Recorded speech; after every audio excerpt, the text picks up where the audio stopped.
Selamat datang di Mata Ojan Channel, jangan lupa like, komen dan subscribe karena subscribe itu gratis. Terima kasih, kita masuk ke ceritanya.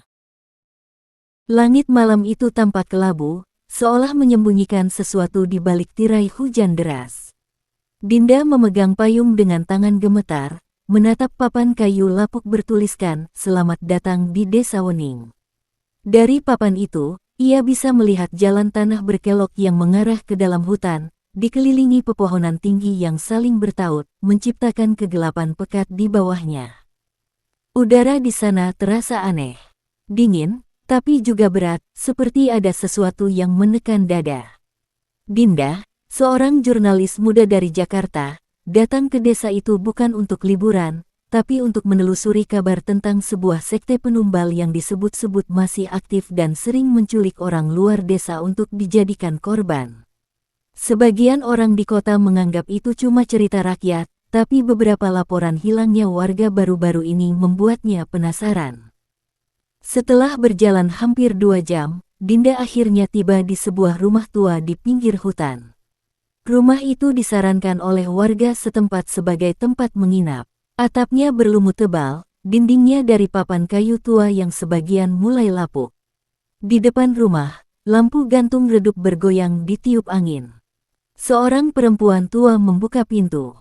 Wajahnya dipenuhi keriput, tapi matanya tajam, menatap Dinda seolah sedang menilai niat hatinya. "Dari kota, ya?" tanyanya pelan. Dinda mengangguk sambil tersenyum kaku. "Iya, Bu. Saya cuma mau menginap semalam." Wanita itu mengangguk pelan. "Namaku Rini. Panggil saja Bu Rini. Rumah ini sepi, sudah lama tidak ada tamu." Dinda masuk. Bau apek memenuhi ruangan. Foto-foto lama tergantung di dinding, tapi wajah-wajah di dalamnya tampak buram, seperti sengaja digores atau dihapus. Di sudut ruangan ada meja altar kecil berisi dupa yang masih berasap, meski Dinda tak melihat ada yang menyalakan sebelumnya. Setelah menaruh tasnya di kamar, Bu Rini memandangi Dinda lama. "Kalau malam nanti dengar suara orang mengaji dari luar, jangan keluar, Nak," katanya pelan. "Itu bukan suara manusia." Dinda tersenyum canggung, mengira itu cuma peringatan mistis khas desa. Tapi entah kenapa, suara Bu Rini terasa begitu serius, seolah dia benar-benar tahu apa yang bisa terjadi. Malam semakin larut, angin berdesir di sela dinding kayu, hujan perlahan berhenti, meninggalkan aroma tanah basah. Jam menunjukkan pukul 2 dini hari ketika Dinda terbangun karena suara aneh, lirih, tapi jelas. Seperti seseorang melantunkan ayat suci dengan nada yang terlalu berat dan lambat. Awalnya ia berpikir itu azan atau orang mengaji di surau, tapi suara itu aneh. Di sela lantunan doa, terdengar gumaman lain dalam bahasa yang asing, disertai suara benda diseret dan tetesan cairan, tuk, tuk, tuk, seperti darah menetes ke tanah. Jantung Dinda berdetak cepat. Ia beranjak dari tempat tidur, mendekati jendela dengan langkah hati-hati. Di luar, hujan gerimis turun lagi. Dari balik kaca buram, ia melihat cahaya obor bergerak di antara pepohonan.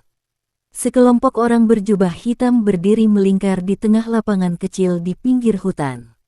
Mereka menunduk, bergumam dalam nada berat dan ritmis. Di tengah lingkaran itu, ada sesuatu yang tergantung. Dinda memicingkan mata, lalu menahan napas. Itu tubuh manusia, terikat dengan tali, menggantung di dahan pohon. Tubuh itu masih bergerak lemah, kepalanya menunduk, dan darah menetes dari pergelangan tangan yang terpotong sebagian. Dinda menutup mulutnya, menahan jeritan. Ia mundur perlahan, tubuhnya gemetar hebat. Tapi sebelum ia bisa menjauh, dari arah luar, salah satu sosok berjubah hitam menoleh ke arah rumah. Mata mereka bertemu, meski jaraknya jauh, Dinda bisa merasakan tatapan itu menembus kaca, menembus kegelapan. Sosok itu mengangkat tangan perlahan, menunjuk langsung ke arahnya. Dinda terjatuh, napasnya memburu. Ia merayap ke sudut kamar, berusaha menahan suara. Di luar, lantunan doa berhenti. Hening, hanya suara angin yang kini berdesir pelan di antara pepohonan. Lalu, Dari bawah jendela, terdengar bisikan lirih. Sudah waktunya kau bergabung. Pagi datang dengan kabut tebal menutupi desa. Hujan sudah reda, tapi hawa di sekitar rumah Bu Rini tetap lembab dan dingin. Dinda duduk di tepi ranjang, wajahnya pucat, matanya sembab karena tidak bisa tidur semalaman. Bisikan lirih dari luar masih terngiang di telinganya, seolah suara itu menempel di kepala, berulang-ulang berkata, "Sudah waktunya kau bergabung." Ia mencoba menenangkan diri. Mungkin cuma mimpi buruk, gumamnya pelan. Tapi bagian dari dirinya tahu apa yang dilihat tadi malam nyata.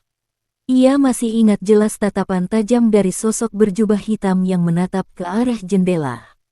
Tatapan itu terasa hidup, seperti masih mengikutinya. Saat keluar kamar, aroma dupa menyengat langsung menyambut hidungnya. Ruang tamu yang semalam redup kini diterangi cahaya matahari samar. Tapi ada sesuatu yang aneh di salah satu dinding kayu. Dinda melihat ukiran simbol aneh, seperti segitiga terbalik dengan lingkaran di tengah dan garis-garis yang berkelok di sekitarnya. Simbol itu tampak baru, bekas goresannya masih kasar. Ia menatapnya lama. "Bu Rini, ini apa ya?" tanyanya sambil menunjuk ukiran itu.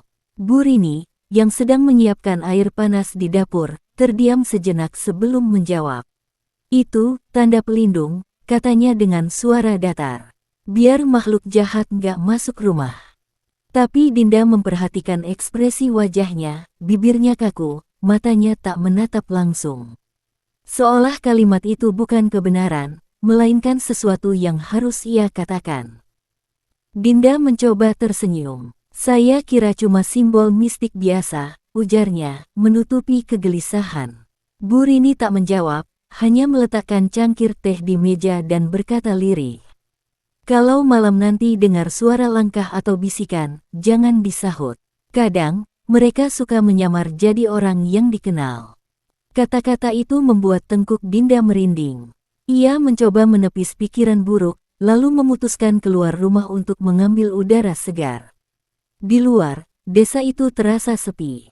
Rumah-rumah berjajar dengan cat mengelupas, tak tampak satu pun anak kecil bermain. Setiap kali Dinda melewati rumah, tirai jendela bergerak pelan, seolah seseorang mengintip dari baliknya. Ketika melangkah lebih jauh ke arah tepi hutan, ia menemukan sesuatu di tanah, potongan kain hitam yang mirip jubah yang dilihat semalam. Di ujung kain itu terdapat noda merah kering, darah. Dan di bagian dalamnya, tertulis tulisan tangan samar. "Tumbal berikut, orang asing dari kota." Dinda terpaku. Tangannya gemetar saat membaca kalimat itu. Orang asing dari kota, hanya dia satu-satunya di sini. Ia menelan ludah, matanya menatap ke sekeliling. Hening, hanya suara burung hantu di kejauhan. Tapi tiba-tiba, dari balik pepohonan, muncul bayangan seseorang tinggi, kurus, berjubah hitam, berjalan perlahan menuju arah desa. Dinda buru-buru mundur dan berlari kembali ke rumah. Ia mengetuk pintu dengan panik. "Bu Rini, bukain, tolong." Pintu terbuka, dan Bu Rini muncul. Tapi kali ini, matanya tidak seperti sebelumnya. Pucat, tanpa kilau, dan di lehernya tergantung kalung dari potongan tulang kecil. Ia menatap Dinda lama, lalu tersenyum samar. "Kau sudah lihat mereka, ya?" Dinda tak menjawab, nafasnya memburu. Di belakang Bu Rini, ia bisa melihat ruang tamu kini dipenuhi lilin hitam dan sesajen di atas meja. Bu Rini melangkah perlahan mendekat. "Kau nggak boleh keluar sendirian. Mereka sudah memilihmu." Suara Dinda tercekat. "Memilih siapa?" Wanita tua itu tersenyum, kali ini lebih lebar. "Kau, Dinda. Mereka suka darah yang masih muda." Dan sebelum Dinda sempat mundur, angin berhembus dari jendela terbuka, meniup lilin-lilin hitam hingga padam serentak. Suara langkah berat terdengar dari luar, menuju ke rumah. Suara langkah di luar rumah terdengar berat dan teratur, seperti banyak orang berjalan bersamaan di atas tanah becek. Dinda berdiri mematung di ruang tamu, tubuhnya gemetar hebat. Lilin-lilin hitam di meja padam seluruhnya, meninggalkan asap tipis yang berputar di udara. Di luar jendela, bayangan obor mulai tampak, cahaya bergerak pelan mendekati rumah. "Bu Rini, siapa mereka?" bisik Dinda gemetar. Bu Rini menatapnya tanpa menjawab. Wajahnya datar, tapi mata tuanya memancarkan sesuatu yang menakutkan, penyerahan total, seperti seseorang yang sudah lama berhenti melawan. "Teir Here," gumamnya lirih. "Sudah waktunya." "Waktunya apa?" Dinda mundur, matanya menyapu ruangan mencari jalan keluar. Tapi semua jendela terkunci rapat. Pintu belakang. Ia menoleh ke arah dapur. Namun sebelum sempat bergerak, suara ketukan terdengar di pintu depan, keras, 3 kali. Duk, duk, duk. Ketukan itu tak seperti manusia. Setiap dentum terasa berat, menggema di dinding kayu. Bu Rini menunduk dan berbisik pelan. "Kalau mereka memanggil, jangan sahut. Jangan lihat mata mereka." Tapi Dinda sudah kehilangan kendali. Ia berlari ke dapur, mencoba mencari jalan keluar. Ketika membuka pintu belakang, matanya terbelalak. Di luar, jalan setapak yang semalam dilaluinya kini tidak ada. Yang terlihat hanya kabut tebal dan pepohonan tinggi, berdiri rapat, membentuk dinding alam yang mustahil ditembus. Ia mencoba melangkah, tapi setiap langkah justru membawanya kembali ke halaman belakang yang sama, seolah hutan itu berputar. Dinda mundur, napasnya berat. Ini, nggak mungkin. Ketukan di pintu depan semakin keras, diiringi suara berat seperti seruan dalam bahasa asing. Bu Rini berlutut di lantai, berdoa dengan suara bergetar, sementara di luar, suara-suara itu berubah menjadi nyanyian ritual, lantunan serempak yang rendah dan penuh tekanan. Dinda memandang sekeliling dengan panik. Di dinding belakang, ia melihat sesuatu yang belum sempat diperhatikan sebelumnya, lukisan besar dari arang, menggambarkan sosok tinggi berjubah dikelilingi manusia yang bersujud. Di bawahnya tertulis kalimat aneh. "Yang datang membawa pena, pulang dengan darah." Tangan Dinda gemetar. Ia mengingat dirinya seorang jurnalis, datang membawa pena dan catatan. Kata-kata itu seperti ramalan, seolah sudah tahu ia akan datang ke sini. "Bu Rini, siapa yang nulis ini?" tanyanya dengan suara serak. Bu Rini menatapnya perlahan. Air matanya mengalir. "Kami nggak bisa nolak. Setiap 7 purnama, mereka minta 1 tumbal. Tahun ini, harus orang dari luar." Ia menatap Dinda, wajahnya penuh rasa bersalah. "Dan kali ini, kamu yang datang sendiri." Dinda mundur, menahan tangis ketakutan. "Kamu sengaja biarin aku datang ke sini." Bu Rini menutup wajahnya. "Kalau bukan kamu, mereka ambil cucuku. Aku nggak punya pilihan." Dari luar, suara langkah semakin dekat. Pintu depan mulai bergetar keras, seperti ada yang mencoba mendobraknya. Duk, duk, duk. Cahaya oranye dari obor mulai menembus celah dinding kayu, menari di udara. Lalu, sebuah suara berat memanggil dari luar. "Buka pintunya, sang darah muda sudah dipanggil." Suara itu dalam, menggema sampai ke tulang. Dinda menutup telinga, tapi suaranya seperti masuk ke kepala, berputar di dalam pikirannya. Ia memandang Bu Rini yang kini bersujud di lantai, berdoa dalam bahasa yang tak ia pahami. Dinda lalu berlari ke kamar, berusaha mencari jalan keluar lain. Di balik tirai, ia melihat halaman yang kini penuh orang berjubah hitam berdiri mengelilingi rumah, masing-masing membawa obor, wajah mereka tertutup kain. Di tengah lingkaran itu, ada tiang kayu dengan tali yang tergantung, seperti untuk mengikat sesuatu. Dan di atas tanah, terhampar lambang segitiga terbalik seperti di dinding rumah, namun kali ini digambar dari darah. Dinda mundur sambil terisak, "Aku harus keluar dari sini, aku harus keluar." Tapi sebelum sempat berpikir lebih jauh, dari bawah kasur terdengar suara nafas pelan, seperti seseorang sedang bersembunyi. Dinda menunduk perlahan, menyingkap sprei. Dan di sana, 2 mata hitam besar menatap balik ke arahnya. Lalu suara itu berbisik, "Mereka sudah di belakangmu." Waktu seolah berhenti. Dinda mematung, menatap 2 mata hitam besar di bawah kasur. Mata itu tak memantulkan cahaya, tapi hidup, bergetar pelan, seolah sedang menahan tawa. Dari celah kecil di bawah ranjang, terdengar suara napas lirih, dalam dan berirama, huh, hah, huh, hah. Dinda gemetar. Ia ingin berteriak, tapi suaranya tertahan di tenggorokan. Dengan tangan gemetar, ia perlahan mundur. Tapi saat ia bergerak, suara itu ikut bergeser, seperti sesuatu sedang merayap, mengikuti gerakannya dari bawah tempat tidur. Siapa di sana? Suara Dinda bergetar. Tak ada jawaban, hanya napas yang kini terdengar lebih dekat. Hah, hah. Lalu sesuatu yang dingin menyentuh pergelangan kakinya, jari, panjang, kurus, dan dingin seperti es.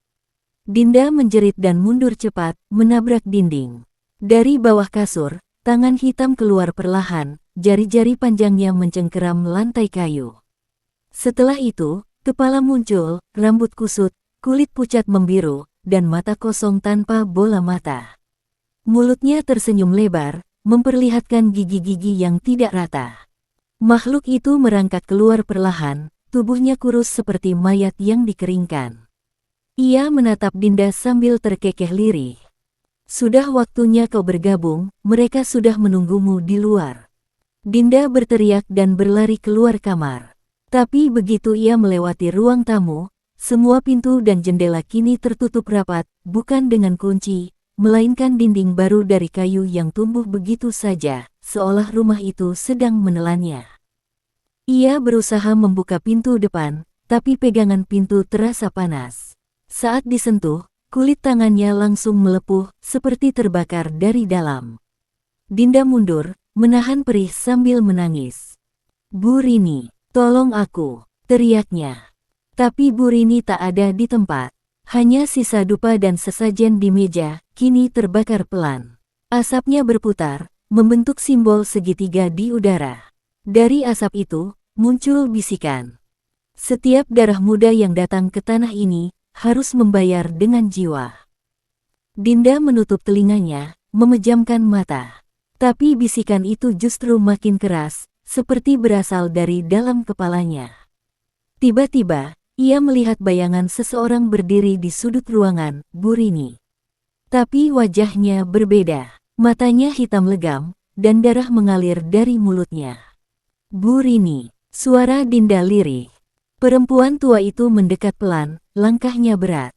Ia memegang kalung tulang di lehernya, lalu tersenyum. "Maaf, nak, aku cuma penjaga pintu.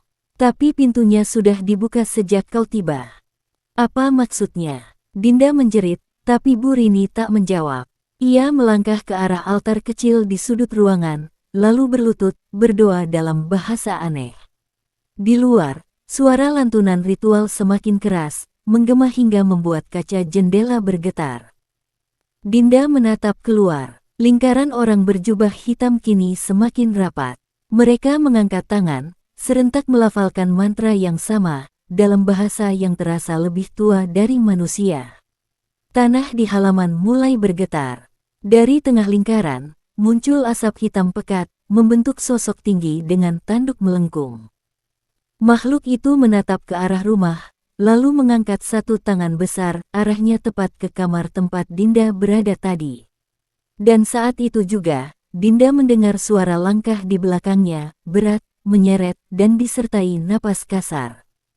Ia menoleh perlahan. Makhluk yang tadi bersembunyi di bawah kasur kini berdiri tegak, tubuhnya tinggi, matanya bolong, kulitnya retak seperti tanah kering.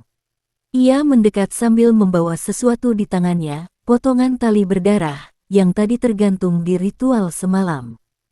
Makhluk itu tersenyum lebar dan berbisik. "Tali ini dulu untuk mereka, sekarang, untukmu." Sebelum Dinda sempat berlari, tangan hitam itu mencengkeram bahunya, menariknya ke belakang. Dunia sekelilingnya berputar, dan dalam sekejap, ia tak lagi di dalam rumah. Ia berdiri di tengah lingkaran ritual, dikelilingi obor, tanah basah, dan sosok-sosok berjubah yang kini menunduk padanya.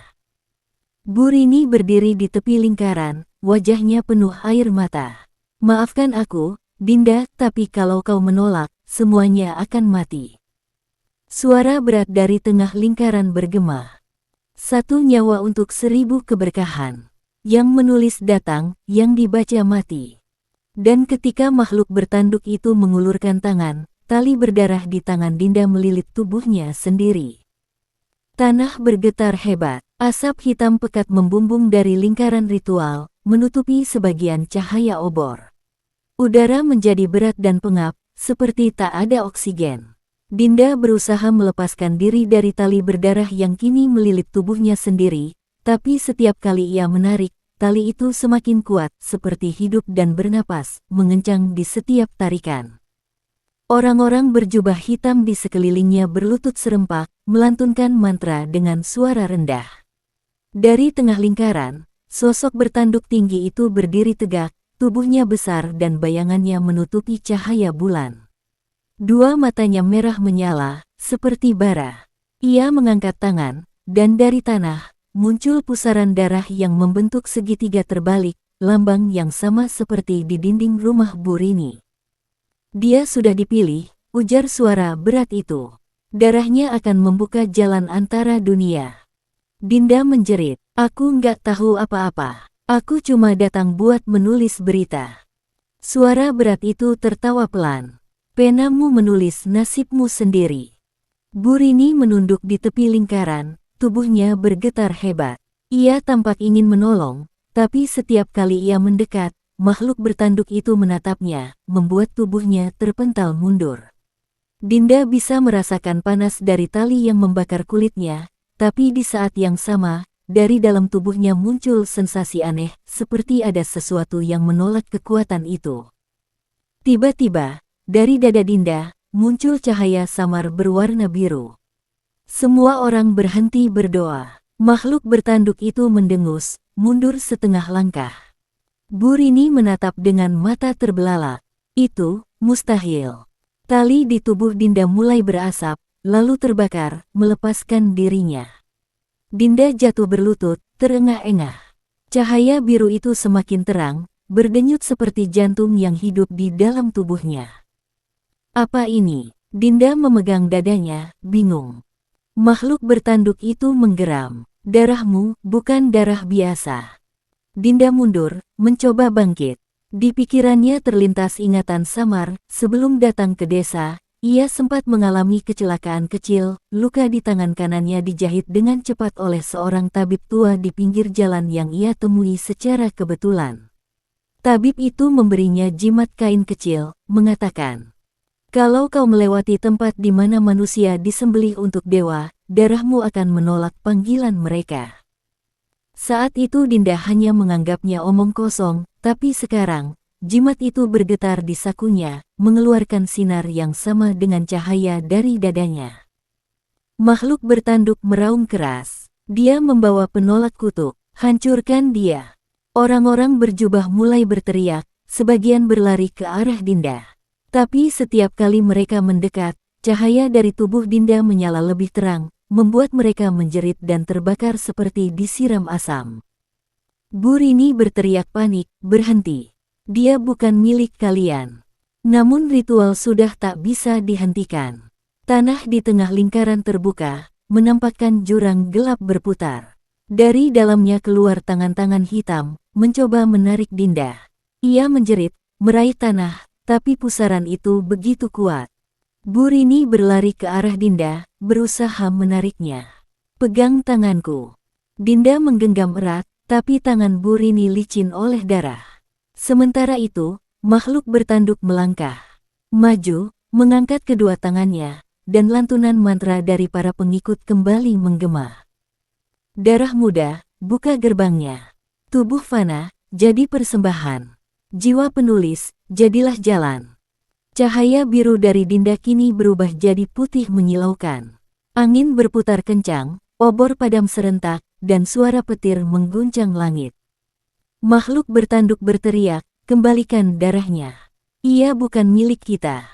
Tapi sudah terlambat. Cahaya itu meledak dari tubuh Dinda, menyapu seluruh lingkaran. Sosok bertanduk terhuyung, sebagian tubuhnya terbakar oleh cahaya. Jeritan para pengikut menggema, satu persatu mereka jatuh, jubah mereka terbakar menjadi abu. Dinda pingsan di tengah cahaya itu. Ketika semuanya mereda, hanya tersisa hening. Asap putih melayang pelan, menutupi tubuh-tubuh yang bergelimpangan di tanah. Bu Rini tersungkur di sampingnya, menatap langit yang kini kembali gelap. Air matanya jatuh membasahi tanah. Anak itu, dia tak seharusnya datang ke sini, bisiknya lirih. Dinda membuka matanya perlahan. Ia masih hidup, tapi di sekelilingnya semua orang telah lenyap. Lingkaran ritual berubah menjadi tanah retak, dan rumah di pinggir hutan kini hanya tinggal puing. Dalam hening itu, terdengar bisikan dari arah belakangnya. Ritual gagal, tapi darahnya sudah ditandai. Dinda menoleh cepat, tak ada siapa-siapa. Tapi di pergelangan tangannya, kini muncul tanda segitiga terbalik berwarna hitam, terbakar di kulitnya. Pagi kembali datang. Kabut menggantung rendah di atas pepohonan, menyelimuti reruntuhan rumah Bu Rini.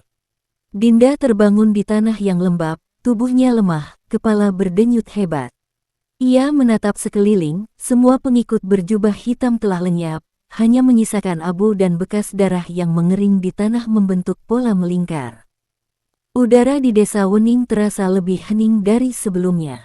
Tak ada suara ayam, tak ada angin. Seolah alam di sana telah berhenti bernapas. Dinda memegangi pergelangan tangannya. Tanda segitiga terbalik di kulitnya kini tampak lebih jelas, hitam pekat, berdenyut seperti nadi hidup. Setiap kali ia menyentuhnya, rasa nyeri tajam menjalar ke seluruh tubuh. Ia mencoba mengusapnya dengan tanah, air, bahkan batu, tapi tanda itu tak hilang, justru terasa semakin dalam, seperti terukir di bawah kulit. Dengan langkah terlatih, Dinda berjalan menuju jalan desa. Tapi begitu ia menapaki jalan utama, pemandangan di depannya membuatnya tertegun, desa itu kini kosong. Rumah-rumah berdiri tapi pintunya terbuka, jendela berderit pelan, dan di setiap rumah terlihat jejak kaki yang berhenti begitu saja di depan pintu. Tak ada manusia, tak ada suara. Ia mencoba memanggil, "Halo, ada orang, tolong aku." Tapi hanya gema suaranya sendiri yang menjawab. Ketika ia berjalan lebih jauh, tiba-tiba dari dalam salah satu rumah terdengar suara tangisan lirih. Ia mendekat, memanggil pelan. "Bu Rini, itu ibu." Tak ada jawaban, tapi tangisan itu makin jelas. Ia membuka pintu perlahan. Di dalam rumah yang gelap, ia melihat siluet seseorang duduk membelakangi. Bahunya berguncang, menangis pelan. "Bu Rini," ulang Dinda sambil melangkah pelan. Sosok itu berhenti menangis, perlahan menoleh. Dan Dinda menjerit tertahan, wajah perempuan itu tidak punya mata, hanya dua lubang hitam yang mengucurkan darah segar. Bibirnya sobek sampai telinga, dan dari mulutnya keluar suara serak. "Kau, sudah ditandai, mereka akan datang." Dinda mundur ketakutan, lalu lari keluar rumah. Tapi setiap langkahnya seperti menuntunnya kembali ke tempat yang sama, setiap jalan yang ia pilih selalu berakhir di depan rumah itu. Ia mulai panik, kenapa aku balik ke sini lagi? Di kejauhan, lonceng kecil berdenting. Ia menoleh ke arah suara, dan melihat sebuah bangunan tua berdiri di ujung desa. Bentuknya mirip gereja kecil, tapi atapnya runtuh, salibnya terbalik, dan di pintunya tergantung kain merah dengan tulisan aneh. Dinda menatapnya lama. Entah kenapa, langkahnya terasa ditarik ke arah sana.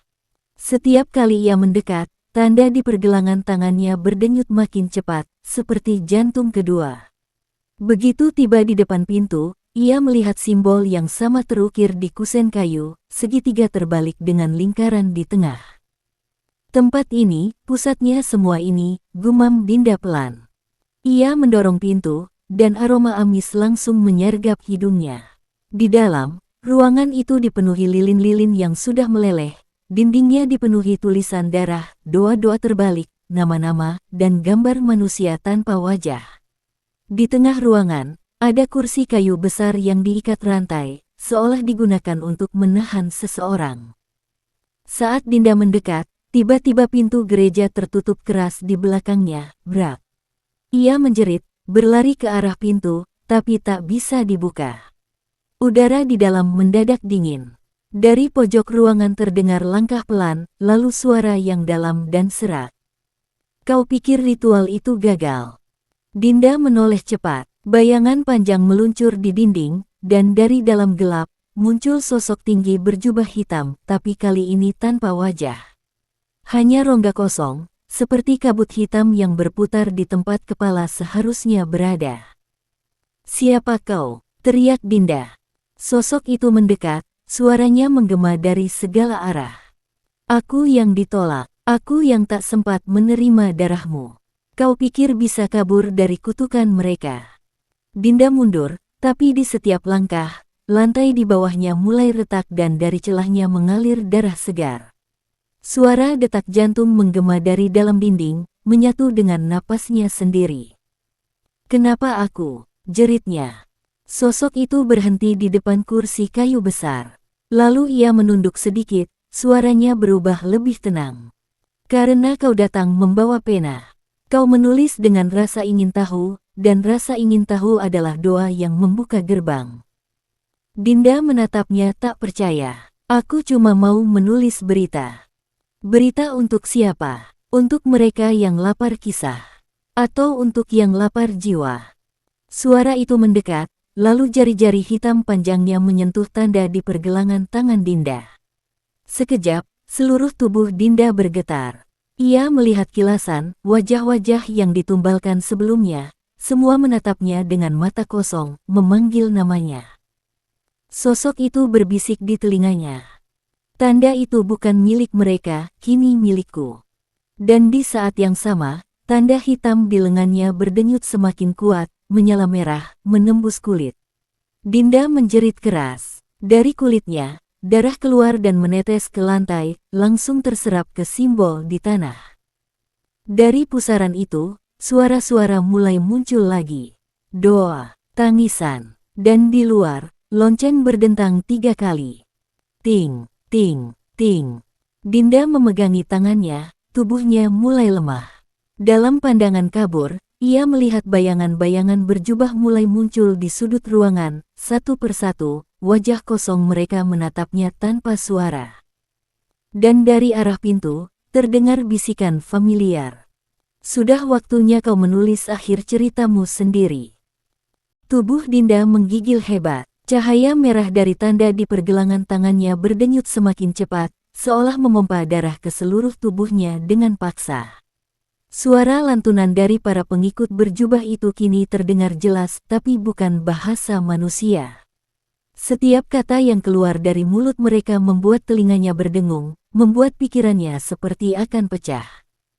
Tiba-tiba, semuanya berhenti. Ruangan itu sunyi, dan Dinda jatuh terduduk, terengah-engah. Lalu, dalam sekejap, matanya gelap. Dunia di sekitarnya berubah. Ia kini berdiri di tengah hutan, di tempat yang sama namun di masa berbeda.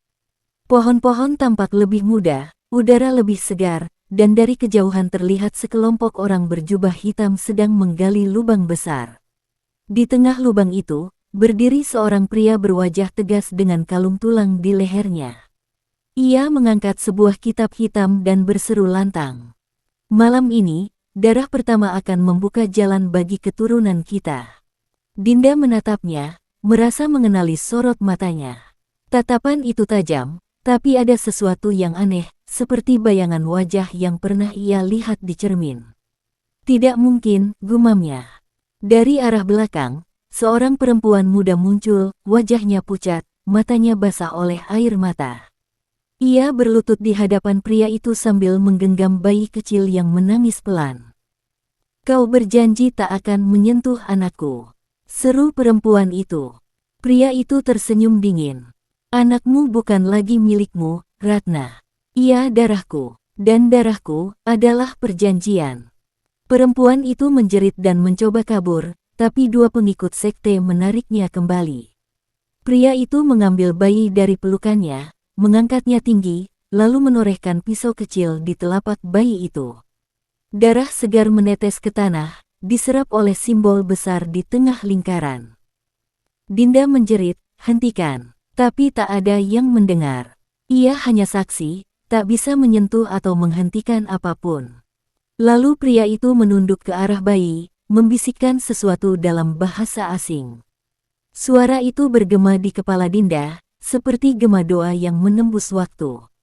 Dan tiba-tiba, semuanya memudar lagi. Dinda tersentak. Ia kini kembali ke dalam gereja tua itu.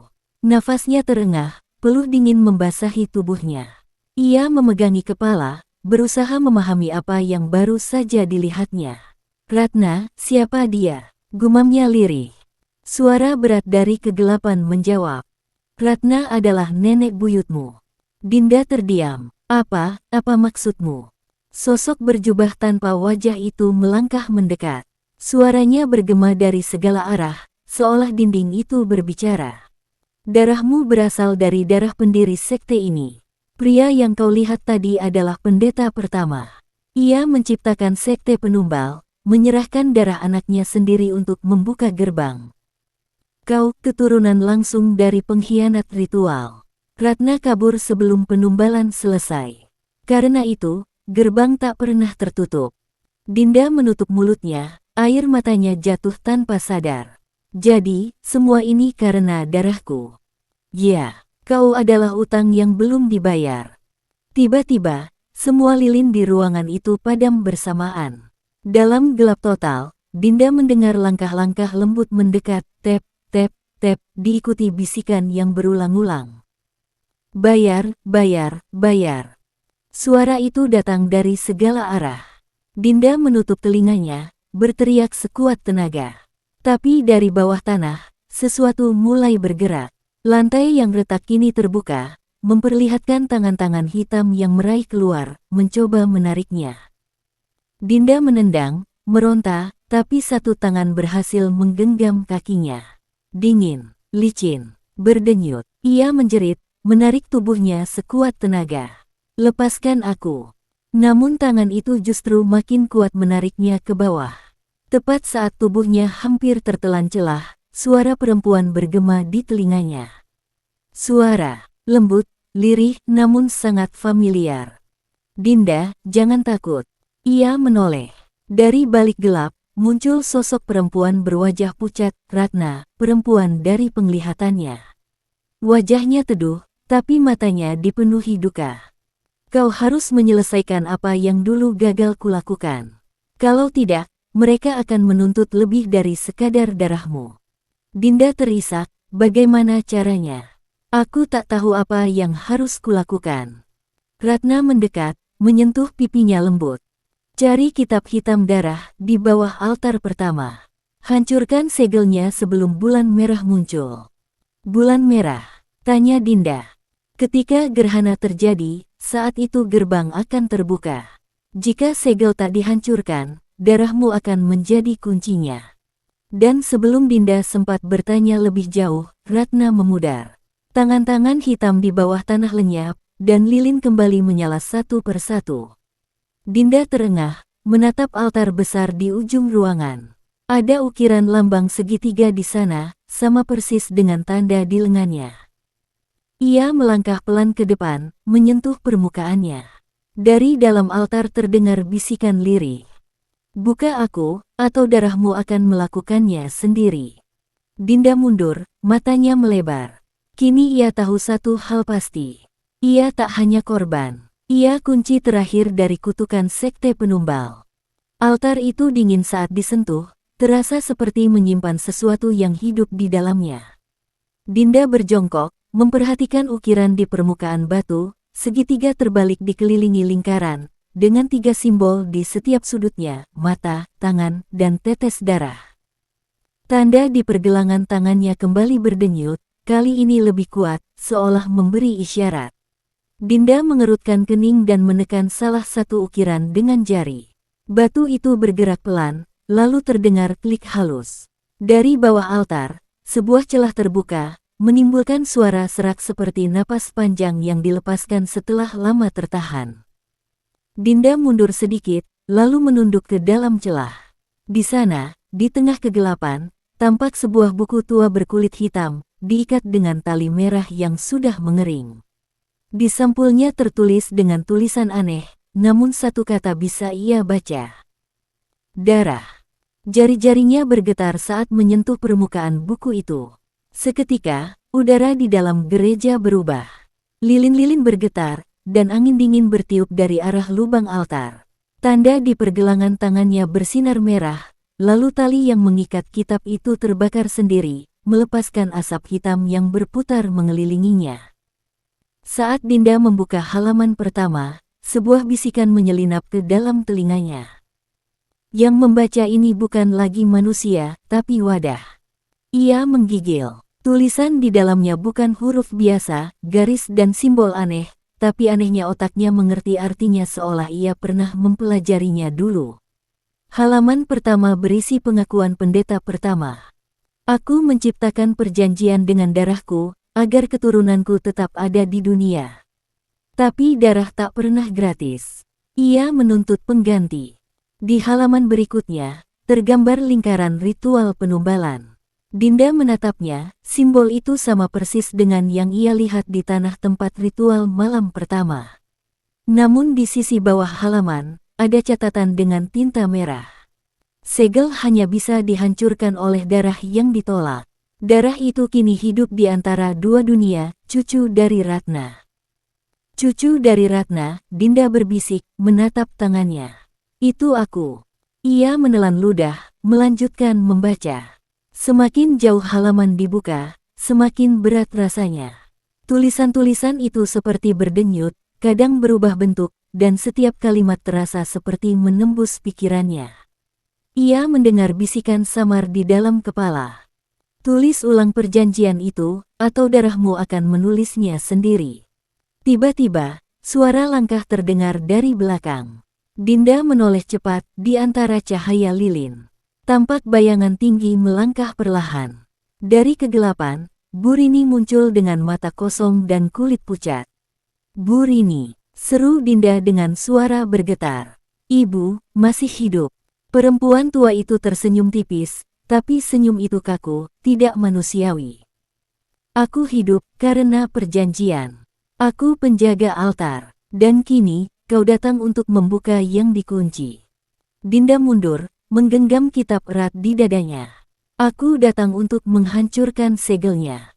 Senyum Bu Rini hilang seketika. Dari matanya keluar darah hitam yang menetes di pipi. Kau tidak boleh. Jika segel dihancurkan, gerbang akan terbuka dari dalam. Mereka akan bebas. Dunia tak siap menanggungnya lagi. Dinda menggeleng keras. Tapi kalau aku tidak menghancurkannya, darahku akan jadi kuncinya. Suara Bu Rini berubah parau, seperti dua suara berbicara bersamaan. Setiap kunci butuh pintu, dan pintu butuh penjaga. Ia melangkah maju, tangannya terulur, kuku-kuku hitam memanjang. Jika kau benar-benar keturunan Ratna, maka darahmu bisa memilih. Hancurkan segel, dan biarkan dunia terbakar. Atau jadi pengganti penjaga, dan terperangkap di sini selamanya. Dinda menatapnya tak percaya. Jadi hanya itu pilihanku. Bu Rini mengangguk pelan, lalu wajahnya berubah kesakitan. Tubuhnya bergetar hebat, lalu ia menjerit. Suara jeritannya bergema, dan kulitnya mulai retak, mengeluarkan asap hitam. Mereka sudah mendengarnya, cepat pergi, sebelum mereka datang. Tubuh Bu Rini terbelah, dan dari dalamnya keluar kabut hitam yang membentuk wajah-wajah manusia menjerit. Dinda menjatuhkan kitab, menutup telinganya, tapi bisikan-bisikan itu menembus pikirannya. Kau tak bisa lari, darahmu milik kami. Lantai mulai bergetar, lilin-lilin padam. Dari setiap sudut gereja, muncul tangan-tangan hitam, merangkak naik ke dinding dan langit-langit.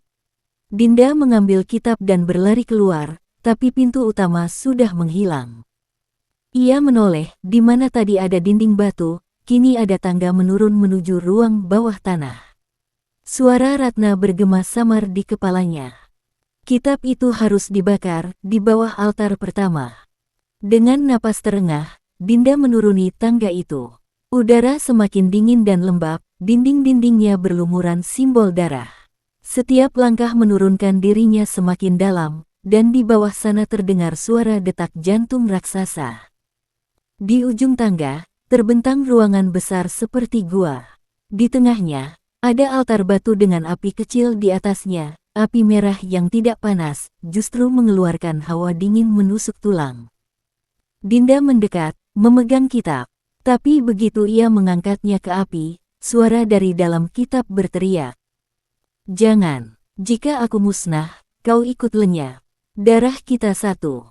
Tangannya bergetar. Dalam sekejap, ia melihat bayangan wajah pendeta pertama, pria yang memulai semuanya, muncul di atas api. Wajah itu menatapnya dengan senyum dingin. "Cucu dari pengkhianat, sudah saatnya kau menebus dosa darahmu." Api merah bergetar, membentuk lingkaran cahaya. Dari dalamnya, muncul tangan-tangan hitam yang meraih Dinda, menariknya ke tengah altar. Ia menjerit, mencoba melepaskan diri, tapi genggaman itu terlalu kuat. Kitab di tangannya mulai berdenyut seperti jantung, dan halaman-halamannya bergerak sendiri, menulis simbol baru dengan darah yang menetes dari luka di pergelangannya. "Tidak, jangan tulis itu," jerit Dinda, tapi jari-jarinya bergerak sendiri, menggambar simbol di udara, menyelesaikan doa yang belum selesai. Cahaya merah menyala, suara teriakan menggema, dan di langit desa Wening, bulan merah perlahan mulai muncul dari balik awan. Suara gemuruh mengguncang ruang bawah tanah itu. Batu-batu di dinding bergetar, debu berjatuhan seperti hujan tipis. Cahaya merah dari langit menembus celah-celah gua, dan di tengah altar, darah mulai mengalir membentuk pola melingkar. Dinda berusaha melepaskan diri dari tangan-tangan hitam yang mencengkeram pergelangan dan kakinya. Tapi semakin ia melawan, semakin kuat genggaman itu. Tanda di lengannya kini bersinar terang, berdenyut seirama dengan detak jantung yang menggema dari dalam bumi. Kitab di tangannya terbuka lebar, halaman-halamannya berputar dengan sendirinya, hingga berhenti di satu halaman yang kosong. Lalu, dari jari Dinda, darah mulai menetes dan membentuk huruf-huruf merah. Ia menjerit, mencoba menghentikan gerakan tangannya, tapi darah itu menulis sendiri. Gerbang dibuka, darah dikembalikan, utang lunas. Tiba-tiba, lantai di bawah altar pecah. Dari celahnya, cahaya merah menyala terang. Suara seperti ribuan bisikan keluar dari bawah, bercampur dengan tangisan dan tawa. Dinda menatap ke bawah, dan saat itu ia melihatnya, mata besar terbuka di dasar celah, memandang lurus ke arahnya. "Ya Tuhan," bisik Dinda pelan, suaranya gemetar. Mata itu bergerak, berputar perlahan, dan di sekitarnya mulai muncul bentuk-bentuk tak beraturan, tangan, mulut, dan wajah-wajah samar yang menjerit dalam bisu.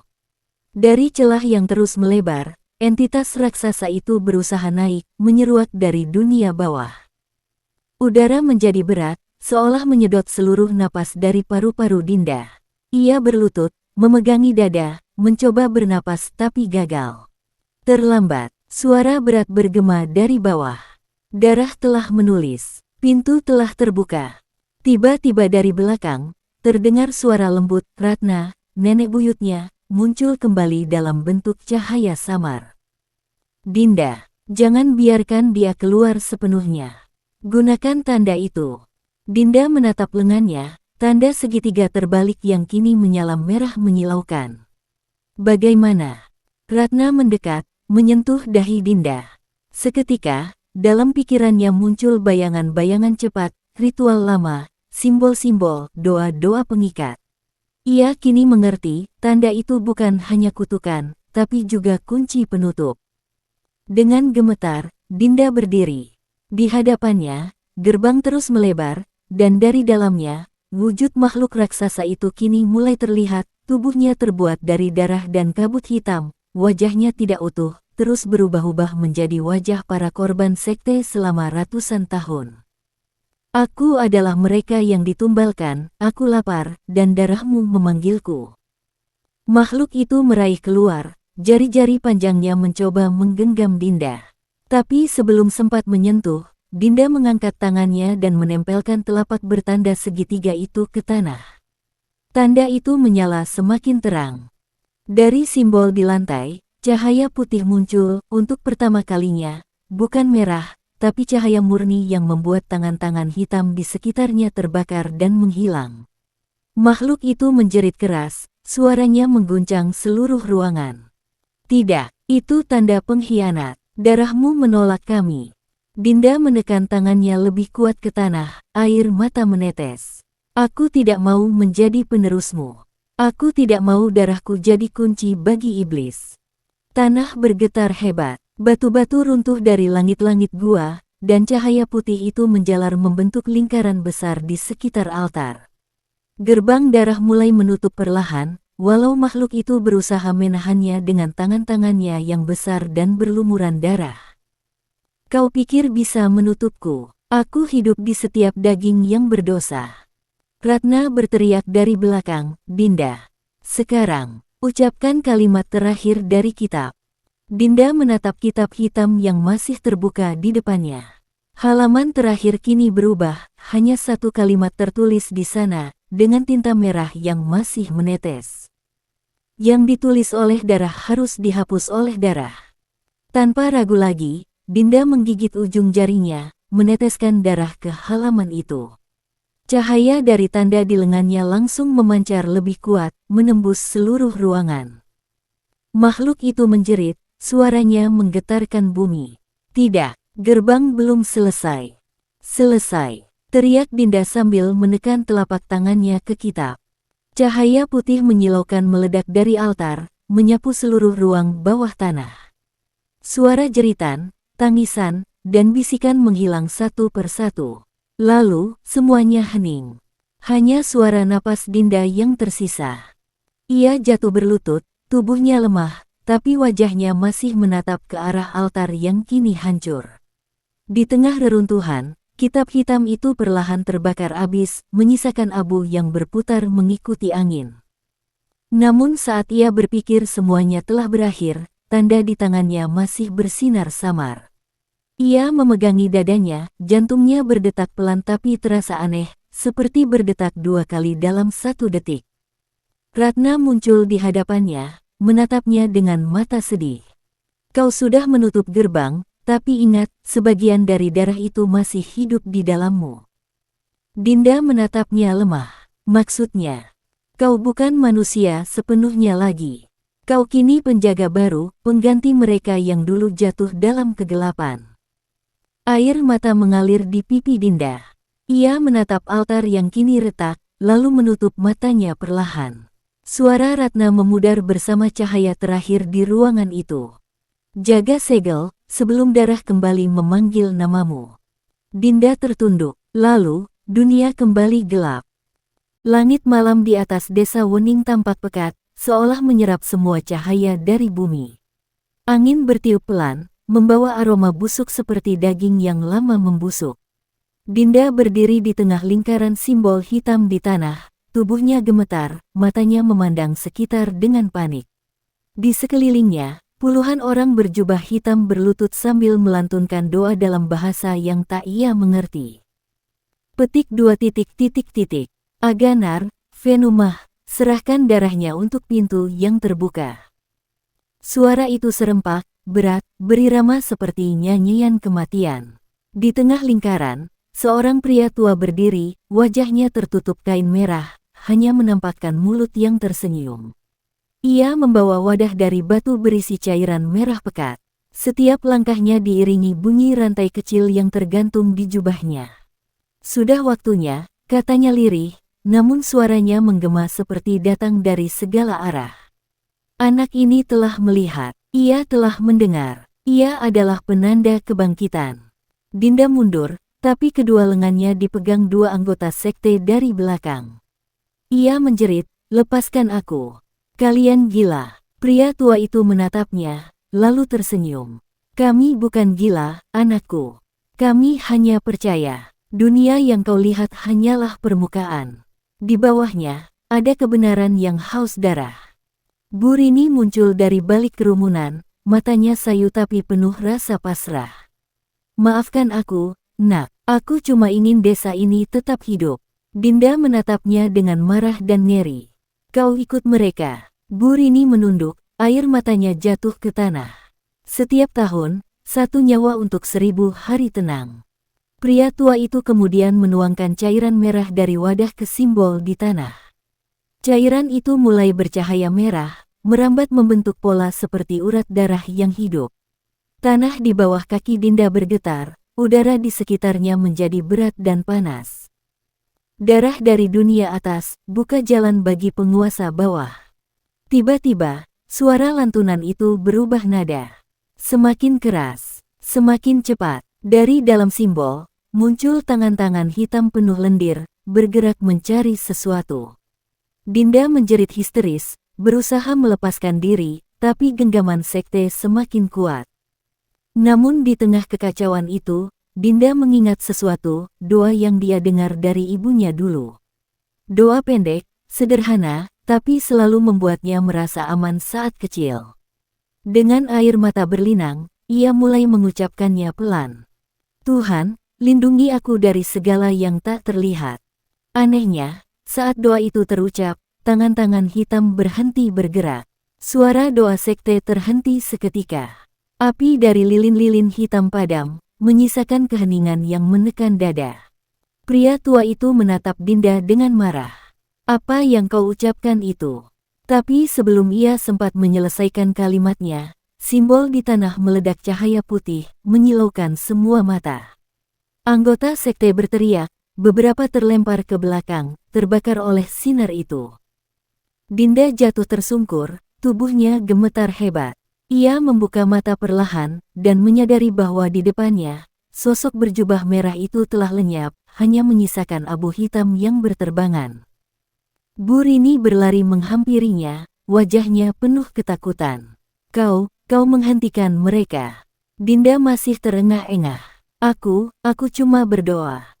Namun sebelum keduanya sempat beranjak, tanah di bawah simbol retak, dan dari celah itu, terdengar suara tawa pelan, dalam dan menakutkan. Kalian pikir doa bisa menutup pintu, padahal pintu sudah terbuka. Tanah di bawah kaki mereka mulai berguncang lagi. Dari celah itu, muncul mata merah sebesar kepala manusia, menatap lurus ke arah Dinda. Tanah bergetar semakin keras, membuat daun-daun kering beterbangan dan udara berbau belerang menyengat. Dari celah tanah yang terbuka, muncul asap hitam pekat, berputar seperti pusaran api yang menyala dari bawah bumi. Dinda menatap Mary saat mata merah besar itu terus menatapnya, berdenyut, bergerak, dan seolah hidup. Bu Rini berusaha menarik Dinda menjauh, tapi langkahnya goyah. Kita harus pergi sekarang, teriaknya. Namun di sekeliling mereka, para anggota sekte yang tadi terlempar kini mulai bangkit satu persatu. Tubuh mereka gosong, kulitnya melepuh, tapi mata mereka kosong dan menyala merah. Dia telah membuka jalan, darahnya milik kami. Suara mereka berat dan bergema seperti 100 mulut berbicara serempak. Dinda menjerit, mencoba berlari ke arah jalan desa, tapi kabut hitam tiba-tiba menutup pandangan, menelan seluruh jalan keluar. Ia hanya bisa mendengar langkah-langkah kaki yang menyeret dari segala arah. Dari dalam pusaran asap, muncul sosok tinggi berwarna hitam legam, tubuhnya kurus tapi panjang seperti bayangan yang menolak bentuk. Di bagian wajahnya tak ada mata, hanya mulut yang menganga lebar, berisi gigi-gigi tajam yang berputar. Dari mulutnya keluar suara yang bergetar dalam dada Dinda. Kau membacakan doa terbalik, anak manusia. Doa yang memanggilku. Dinda memundurkan langkah, suaranya tercekat. Aku tidak memanggil siapapun. Sosok itu tertawa pelan, doamu membuka pintu dari sisi lain. Sekarang, hanya darah yang bisa menutupnya. Bu Rini berteriak, tidak. Itu tidak mungkin. Makhluk itu menatapnya, lalu dengan satu gerakan tangannya yang panjang, menerkam Bu Rini dan mengangkatnya ke udara. Tubuh wanita tua itu bergetar, lalu menjerit kesakitan, darahnya menetes dari ujung jari, menguap begitu menyentuh tanah. Dinda hanya bisa menatap Mary, air matanya mengalir. Lepaskan dia. Makhluk itu menoleh ke arah Dinda, suaranya lembut tapi menyeramkan. Aku tidak butuh darahnya, aku butuh darahmu. Tiba-tiba, Simbol di tanah mulai bergetar lagi, kali ini berubah bentuk dari pola segitiga menjadi lingkaran sempurna dengan garis vertikal di tengah. Bu Rini jatuh ke tanah, lemas, darahnya mengalir ke arah simbol itu. Dinda menatap ke langit, mencari harapan, tapi langit malam sudah berubah menjadi merah gelap. Ia tahu, jika pintu itu sepenuhnya terbuka, bukan hanya dirinya, seluruh desa akan menjadi korban. Ia menatap tangan Bu Rini yang gemetar, lalu melihat pisau upacara di tanah, pisau kecil bersimbah darah. Hatinya berpacu, pikirannya berputar. Suara dalam kepalanya mulai berbisik. Satu pengorbanan untuk menutup pintu. Ia memejamkan mata, menggigit bibir, dan berbisik, kalau ini satu-satunya cara.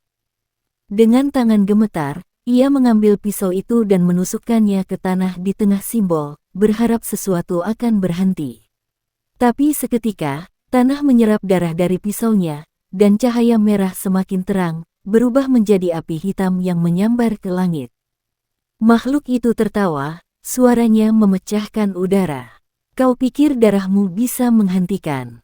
Tidak, anak manusia. Kau bukan tumbal. Kau adalah kunci. Dinda terhuyung, darah mengalir di tangannya. Pandangannya berkunang. Ia menatap makhluk itu, dan menyadari sesuatu. Tubuh makhluk itu perlahan berubah menyerupai dirinya sendiri. Bayangan itu kini memiliki wajah Dinda, tapi tanpa mata, hanya lubang hitam dalam. Ia menatap dirinya dengan senyum bengkok. Sekarang, kau tinggal di sini. Aku yang akan hidup di duniamu. Sebelum Dinda sempat berteriak, makhluk itu melompat ke arahnya, menembus tubuhnya seperti kabut. Dunia berputar. Dinda merasa jiwanya terseret masuk ke kegelapan. Ketika ia membuka mata lagi, ia berdiri di tengah lingkaran, sendirian. Para sekte telah tiada. Desa sunyi, langit terang. Tapi saat ia menatap ke genangan air di tanah, bayangannya tersenyum sendiri, padahal ia tidak. Pagi datang dengan cahaya pucat. Kabut tipis menyelimuti desa, namun tidak ada suara ayam berkokok, tidak ada orang lewat. Dan tidak ada kehidupan. Dinda berdiri di depan rumah Bu Rini dengan kaki lemas, tubuhnya masih gemetar. Ia merasa dingin, tapi tak bisa merasakan angin. Udara diam. Terlalu diam. Ia melangkah pelan ke depan jendela dan melihat bayangannya di kaca. Tapi sesuatu terasa janggal, bayangannya tersenyum, padahal bibirnya tidak bergerak sama sekali. Mata di refleksi kaca tampak lebih gelap, kosong, dan setiap kali Dinda mengedip, bayangan itu tidak ikut. Tidak mungkin, gumamnya. Ia mundur beberapa langkah, menatap cermin itu lagi, namun kali ini bayangannya sudah menoleh sendiri, menatap lurus ke arah matanya. Aku sudah bilang, suara itu terdengar di kepalanya, dalam, bergema. Sekarang giliranmu di sini. Dinda menjerit, memecahkan kaca dengan sapu yang tergeletak di lantai. Pecahan-pecahan cermin jatuh berserakan, tapi anehnya, di setiap potongan kaca, bayangan dirinya tetap ada, tersenyum dan bergerak pelan. Ia berlari keluar rumah, tapi dunia di luar terasa berbeda. Langitnya gelap keunguan, pepohonan tampak layu seperti terbakar, dan rumah-rumah di desa kini tampak kosong, berlumur lumut hitam. Jalan tanah yang biasa ia lewati kini penuh bekas telapak kaki berdarah, menuntunnya ke arah hutan. Suara langkah lain terdengar di belakang. Pelan, berat, ia menoleh, tak ada siapa-siapa. Namun di tanah, ada bayangan kedua, mengikuti gerakannya dengan jeda 1 detik. Ini bukan dunia yang sama, gumamnya. Aku di dalamnya. Tiba-tiba, dari balik pepohonan, muncul sesosok anak kecil. Wajahnya pucat, bola matanya putih tanpa pupil. Ia berdiri diam, menatap Dinda, lalu menunjuk ke arah tanah. Mereka menunggumu di bawah. Sebelum Dinda sempat bertanya, anak itu terhisap ke tanah, seperti tenggelam dalam lumpur hitam. Dari celah itu keluar tangan-tangan kecil, meraih udara, menjerit tanpa suara. Dinda berlari sekencang mungkin, tapi setiap langkahnya seolah tidak menjauhkan dirinya dari tempat itu. Jalan selalu berputar, membawa ia kembali ke depan rumah Bu Rini. Ia terengah, menatap langit yang kini berputar seperti pusaran tinta. Lalu ia mendengar suara dirinya sendiri, dari arah rumah. "Dinda, ayo pulang." Ia terpaku. Itu suara yang persis sama. Dari pintu rumah, keluar sosok dirinya sendiri, tapi lebih pucat, matanya merah, dan senyum lebar terukir di wajahnya. "Sekarang aku di luar," katanya sambil melangkah mendekat. "Kau di dalam. Sudah seimbang, kan?" Dinda mundur, napasnya terengah. "Kau, siapa sebenarnya?" Sosok itu tertawa pelan, suaranya menggema seperti dari banyak arah. "Aku adalah bagian dari doa terbalikmu. Aku yang menunggu di sisi lain." Sosok itu lalu meraih tangan Dinda. Begitu kulit mereka bersentuhan, dunia di sekitar bergetar, dan bayangan-bayangan dari tanah mulai muncul, menari di sekitar mereka. Dinda merasakan tubuhnya semakin berat, suaranya melemah. "Kau tidak bisa pergi," bisik sosok itu. "Karena kau adalah pintunya sendiri." Dinda berusaha menjerit, tapi suaranya hilang, tenggelam di antara suara-suara berbisik yang memenuhi udara.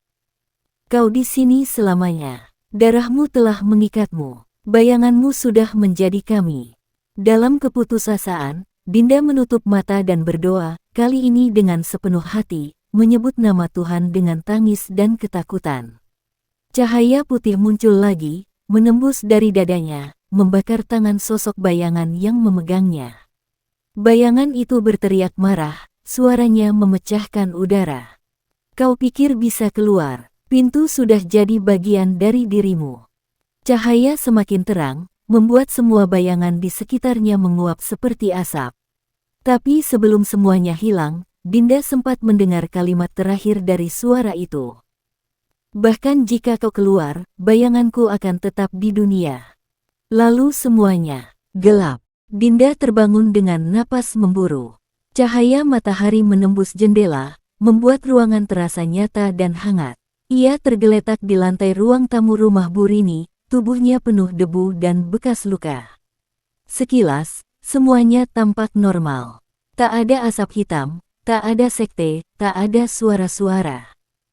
Namun hatinya masih berdebar kencang. Ia menatap tangannya sendiri, masih ada bekas luka bakar kecil di pergelangan, bekas sentuhan sosok bayangan tadi. Luka itu hitam, berdenyut pelan seperti masih hidup. "Ini, nyata," bisiknya. Ia berdiri dengan kaki gemetar, memanggil, "Bu Rini." Tak ada jawaban. Rumah itu sunyi, hanya terdengar suara detik jam dinding.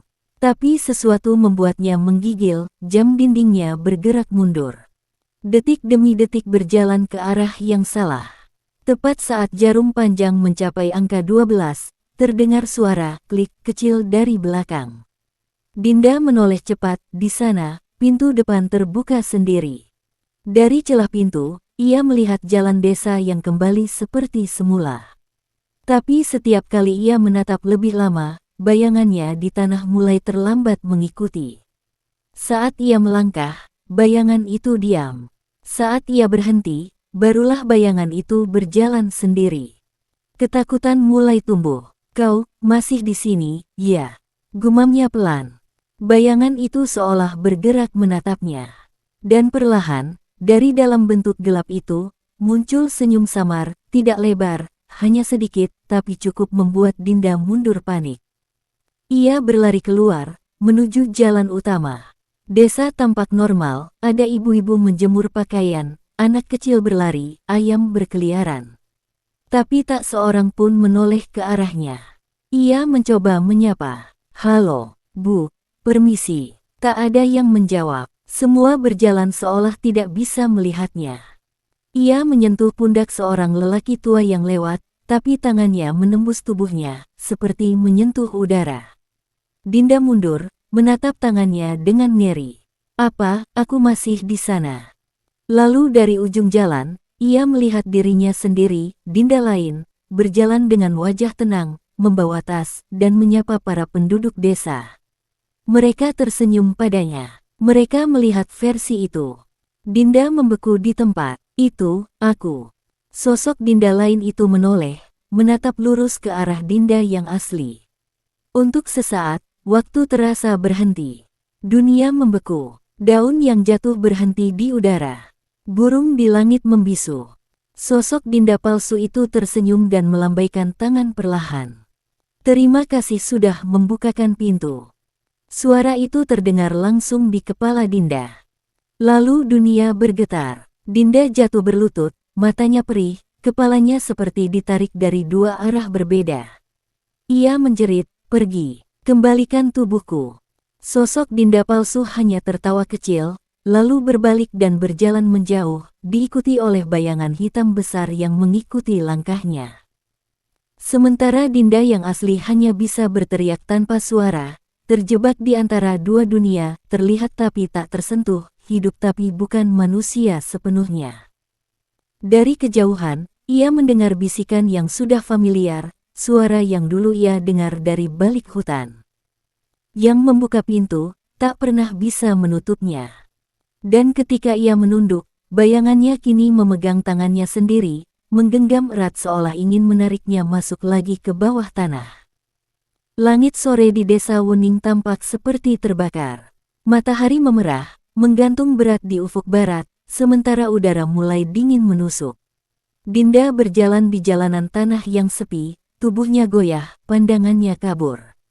Setiap kali ia menatap ke bawah, bayangannya tampak lebih tebal, lebih gelap, dan mulai bergerak tidak bersamaan dengannya. Ia berhenti di depan rumah kosong di pinggir desa. Rumah itu retak, atapnya berlubang, dan jendela-jendelanya pecah. Tapi entah kenapa, Dinda merasa ada sesuatu yang memanggilnya dari dalam. Saat ia melangkah masuk, bayangannya tampak menempel di dinding, membesar, lalu membentuk wajahnya sendiri. Sudah lama, Dinda. Suara itu pelan, seperti desahan napas di telinganya.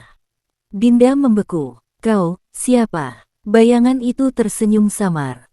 Aku dirimu yang tertinggal. Aku darahmu yang jatuh di tanah. Aku, yang lahir dari doa terbalikmu. Suara itu lembut, tapi membuat dada Dinda terasa sesak. Ia melangkah mundur, tapi bayangan itu menempel di dinding dan bergerak mengikuti arah pandangannya. Kau tak bisa kabur dariku. Karena tanpa aku, kau tidak ada. Diam, teriak Dinda. Ia menutup telinganya, tapi suara itu tak datang dari luar, melainkan dari dalam kepalanya sendiri. Kau pikir kau selamat, kau pikir cahaya itu menolongmu. Cahaya itu hanya membuka matamu, agar kau bisa melihat kami. Dinda menjerit, aku bukan bagian kalian. Bayangan itu tertawa kecil, lalu bergeser, membentuk sosok lain. Kali ini, wajah Bu Rini muncul dari bayangan di dinding, matanya kosong dan bibirnya bergetar. Kau sudah menutup jalan kami, tapi pintunya masih di tubuhmu, Dinda. Tiba-tiba, dada Dinda terasa panas. Ia menatap ke bawah dan melihat luka di pergelangan tangannya berdenyut, mengeluarkan cahaya merah samar. Setiap denyut membuat udara di sekitarnya bergetar, dan dari tanah mulai muncul bayangan tangan-tangan hitam, mencoba meraih kakinya. Mereka ingin pulang, suara itu lagi. Dan hanya kau yang bisa membukakan jalan. Dinda mundur, membanting pintu, berlari keluar rumah.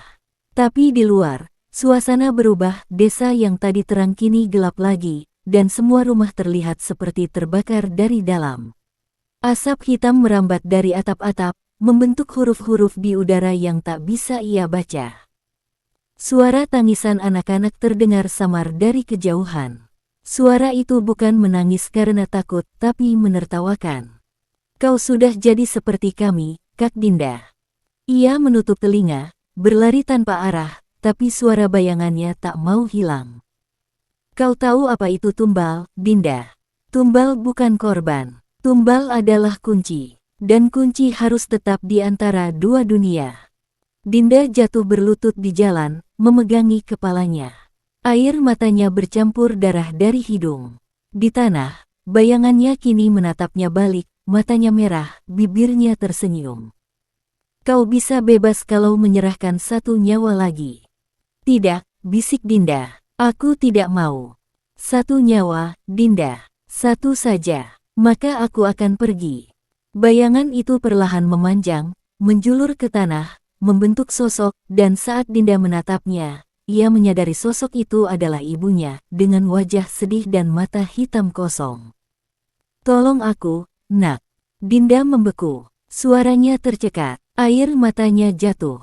Ibu. Sosok itu tersenyum, tapi senyum itu penuh darah. Kau bisa menyelamatkanku, nak. Kau tinggal buka pintu sedikit saja. Dan saat sosok itu mengulurkan tangan, bayangan di bawah kaki Dinda mulai terbelah dua, seperti mulut besar yang siap menelannya hidup-hidup. Hujan turun tiba-tiba, menimpa tanah yang bergetar halus. Langit di atas desa Wening memerah, seolah menyala dari balik awan. Dinda berdiri di tengah jalan becek, tubuhnya gemetar, wajahnya basah oleh air hujan dan air mata. Di hadapannya, sosok yang menyerupai ibunya terus mendekat, langkahnya pelan namun pasti. Nak, tolong ibu. Suara itu lembut, persis seperti suara ibunya di dunia nyata. Tapi ada nada lain di sana, nada dingin yang menyeret, nada dari tempat yang lebih gelap. Dinda mundur. Kau bukan ibu. Ibu sudah meninggal. Sosok itu tersenyum, mengulurkan tangan, dan dari jemarinya menetes cairan hitam seperti darah busuk. Kalau aku bukan ibumu, kenapa kau masih memanggilku begitu? Dinda terdiam, dadanya bergetar, napasnya memburu. Bayangannya di tanah kini tampak bergerak sendiri, seolah menyambut tangan sosok itu. Tanah di bawah kakinya retak, mengeluarkan cahaya merah samar. Buka pintunya, Dinda. Satu langkah lagi, lalu semua selesai. Kata-kata itu berputar di kepalanya. Ia tahu, jika ia menyentuh tangan itu, semuanya akan berakhir, tapi entah di sisi mana. Sementara pikirannya terbelah antara percaya dan takut, tiba-tiba suara lain muncul dari dalam rumah Bu Rini. Suara yang lebih berat, lebih tua, tapi tegas. Jangan. Dinda menoleh cepat. Dari dalam kegelapan muncul sesosok pria tua dengan tongkat kayu dan kalung dari manik batu. Matanya tajam, wajahnya penuh garis usia. Ia mengenakan jubah putih lusuh. Kalau kau sentuh dia, pintu kedua akan terbuka. Sosok ibu menatap pria itu, matanya kini hitam pekat. Kau lagi, penjaga tua, sudah waktunya kau ikut terkubur. Tanah bergetar makin keras. Pria tua itu menggenggam tongkatnya, menggambar sesuatu di udara. Dari ujung tongkat muncul cahaya biru yang menembus hujan, membentuk simbol di langit. Kembali ke tempatmu, peniru darah. Sosok ibu menjerit, tubuhnya meleleh perlahan, membentuk kabut hitam yang mencoba kabur. Tapi dari bayangan di bawah kaki Dinda, kabut itu masuk, menyatu lagi. Dinda menjerit. Tubuhnya terhempas ke tanah, dadanya sesak. Pria tua itu segera berlutut di sampingnya. Dengar aku baik-baik, anakku, katanya dengan nada cepat. Pintu pertama sudah terbuka karena darahmu. Tapi pintu kedua, hanya akan terbuka kalau hatimu menyerah. Dinda terengah. Aku tidak mengerti. Pria itu menatap lurus ke matanya. Sekte ini tak pernah musnah. Mereka menanam kuncinya di dalam manusia. Kau adalah kunci terakhir. Dinda menahan tangis. Jadi, aku ini tumbal. Lebih dari itu, jawab sang penjaga. Kau adalah jembatan. Kalau kau menyerah, dunia mereka bisa menembus dunia ini sepenuhnya. Tiba-tiba, suara tawa menggema dari segala arah. Tawa rendah, dalam, yang membuat gigi gemeretak. Dari bayangan di tanah, perlahan muncul ratusan tangan hitam, merangkak keluar, menjerat kaki-kaki mereka. Sudah terlambat, penjaga. Kami sudah di sini. Sang penjaga menghentakkan tongkatnya ke tanah. Cahaya biru memancar, memisahkan tangan-tangan itu untuk sementara. Ia menatap Dinda dengan putus asa. Satu-satunya cara adalah menutup pintu dari dalam. Dinda menatapnya dengan mata melebar. Maksudmu, aku harus kembali ke sana. Penjaga itu mengangguk perlahan. Ya, ke tempat mereka, ke dunia bayangan. Dinda menggigit bibir, hatinya bergetar hebat. Kalau aku pergi, aku bisa kembali. Pria tua itu menatapnya lama, lalu menggeleng pelan. Mungkin tidak, tapi kalau kau tidak melakukannya, tak akan ada dunia yang bisa kau kembali lagi. Suara dari tanah semakin keras. Bayangan mulai menelan cahaya biru yang tadi melindungi mereka. Dinda menatap langit yang memerah, lalu menatap luka di pergelangannya. Cahaya merah dari sana kini berdenyut kuat, seolah pintu itu memanggilnya lagi. Ia memejamkan mata, menelan air matanya, dan berbisik pelan. Kalau harus begitu, aku akan menutupnya sendiri. Dan begitu ia berkata begitu, tanah di bawah kakinya membuka diri, menyedotnya masuk, menelan tubuhnya dalam pusaran hitam yang berputar cepat.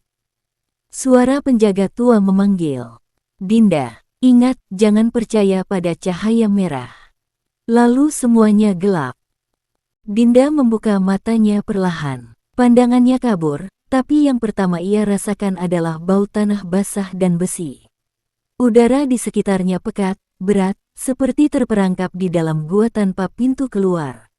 Ia bangkit dengan gemetar, dan terkejut melihat langit di atasnya berwarna abu kehijauan, seperti campuran darah dan kabut. Tanah di bawahnya berdenyut pelan, seolah bernyawa. Setiap langkah yang ia ambil meninggalkan jejak merah bercahaya, seperti api kecil yang menyala dari kulitnya. Ini bukan dunia manusia lagi. Suara itu datang dari dalam pikirannya. Suara perempuan, suaranya sendiri, tapi lebih dalam dan dingin. "Kau akhirnya datang. Kami sudah menunggumu." Dinda menatap sekeliling. Pohon-pohon di sekitarnya tinggi dan bengkok, daunnya berwarna hitam, menggantung seperti rambut panjang. Dari kejauhan, terlihat desa, tapi bentuknya terbalik, rumah-rumah menggantung dari langit, dan sungai di bawahnya mengalir ke atas. Ia berjalan perlahan menuju desa itu.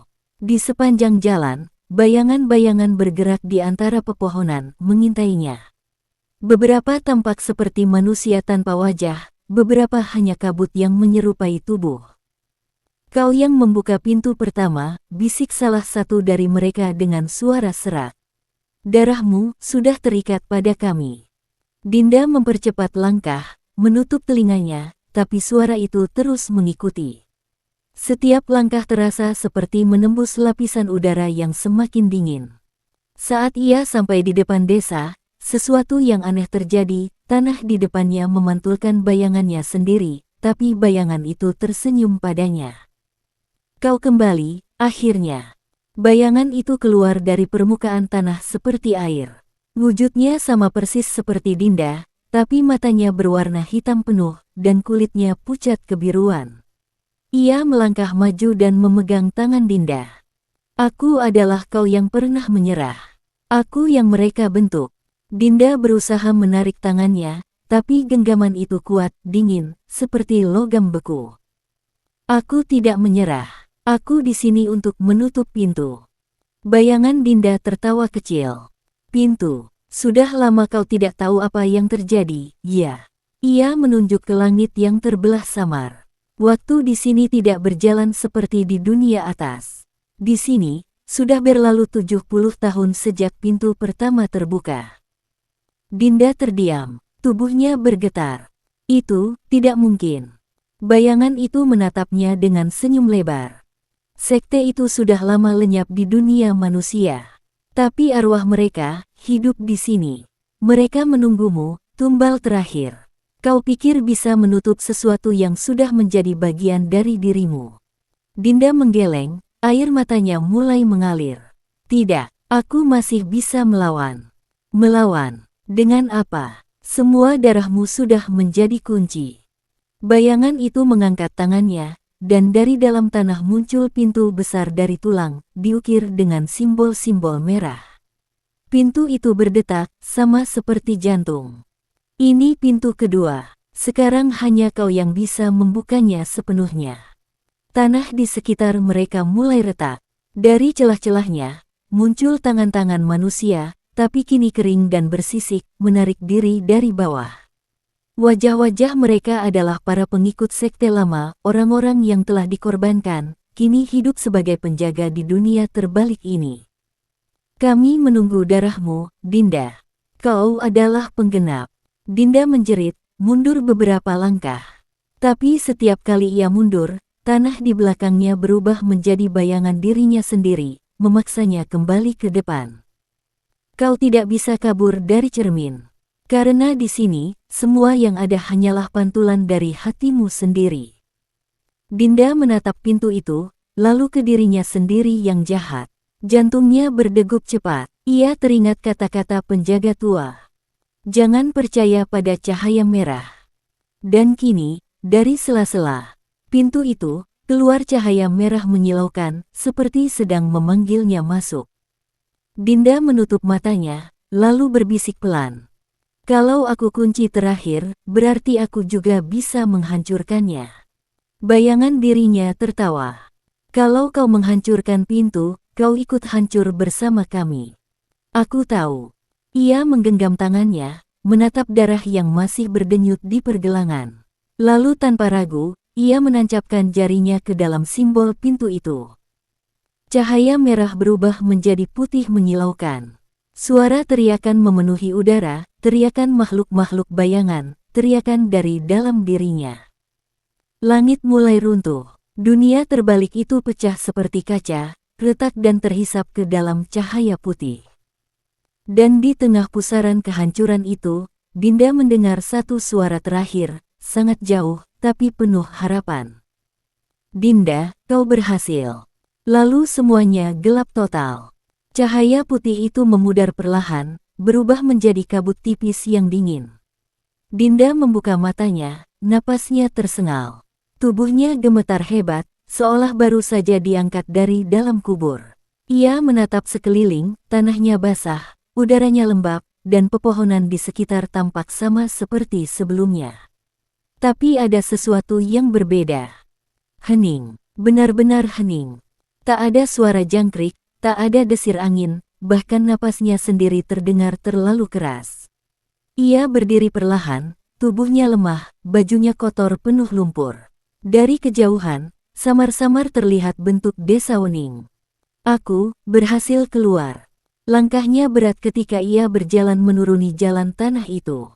Tapi saat ia sampai di perbatasan desa, bulu kuduknya berdiri. Rumah-rumah masih ada, tapi semuanya tampak berdebu, rapuh, dan kosong. Seperti tak pernah ditinggali selama puluhan tahun. Ia berjalan ke arah rumahnya. Pintu kayu itu masih ada, tapi catnya terkelupas, dan di atasnya tergantung papan bertuliskan. Tanah larangan, jangan masuk. Dinda menelan ludah, lalu mendorong pintu perlahan. Bunyi engselnya berdecit panjang. Di dalam, semua barang tampak rusak, meja terbalik, jendela retak. Di dinding ruang tamu, tergantung foto keluarga, foto dirinya bersama ibu dan ayahnya, tapi wajahnya di foto itu dihapus, meninggalkan noda hitam besar. Dadanya sesak. Ia memegang dadanya, berusaha menenangkan diri. Kenapa semuanya seperti ini? Tiba-tiba, terdengar langkah kaki dari luar rumah. Suara itu berat, lambat. Dinda segera bersembunyi di balik dinding. Seorang lelaki tua lewat di depan pintu, membawa lentera. Wajahnya penuh kerut, matanya sayu.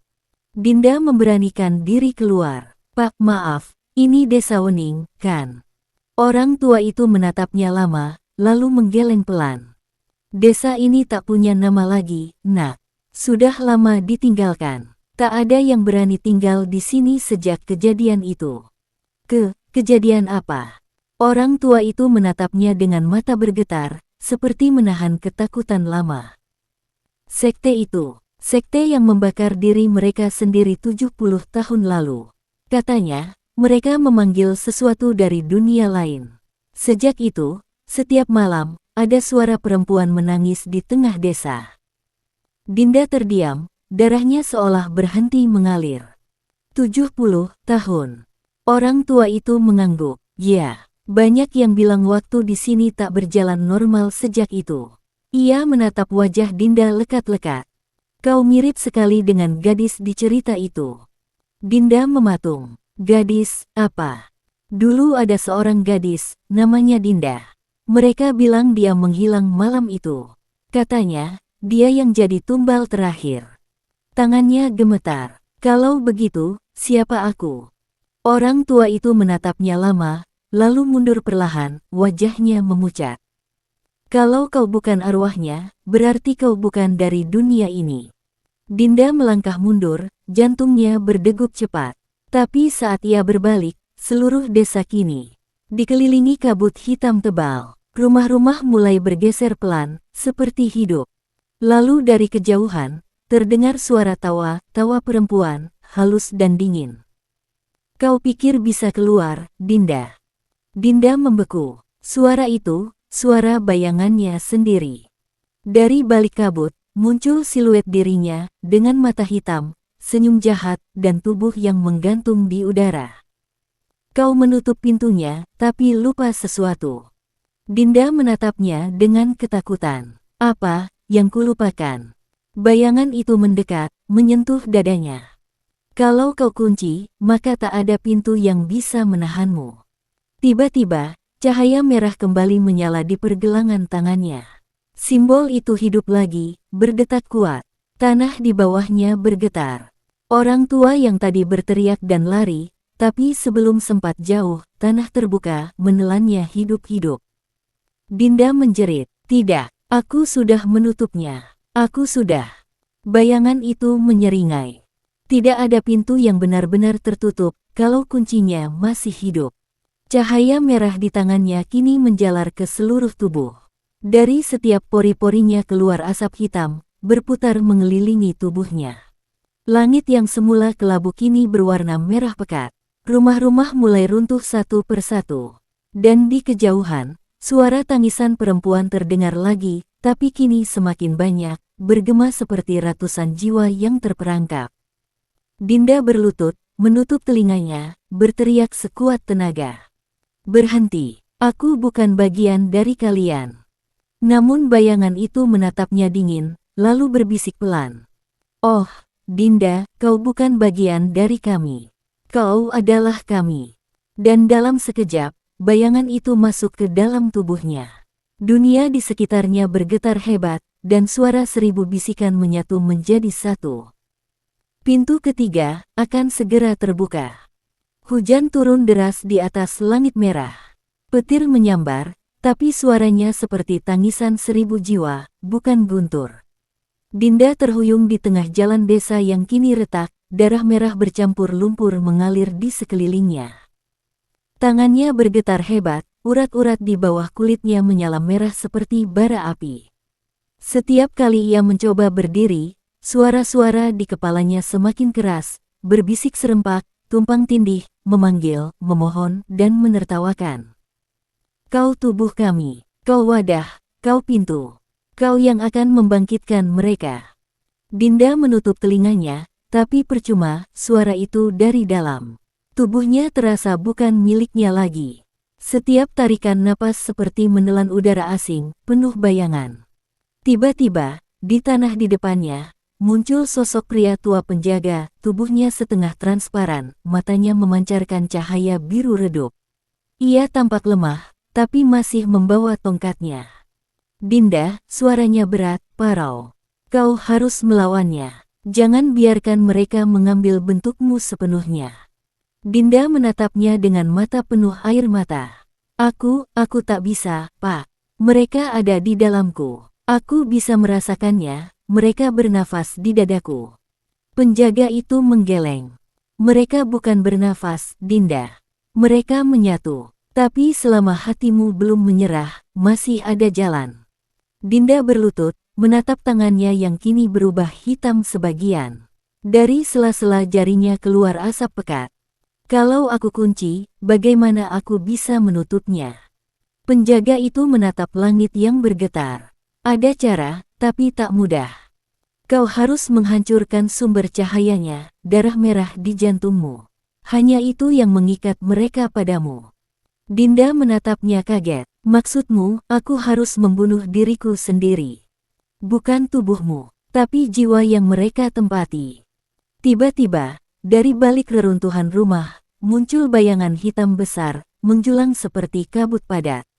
Wajahnya berganti-ganti, kadang perempuan, kadang lelaki, kadang tak berbentuk sama sekali. Ia bersuara berat dan menggema. Kau tak bisa melawan, kunci terakhir.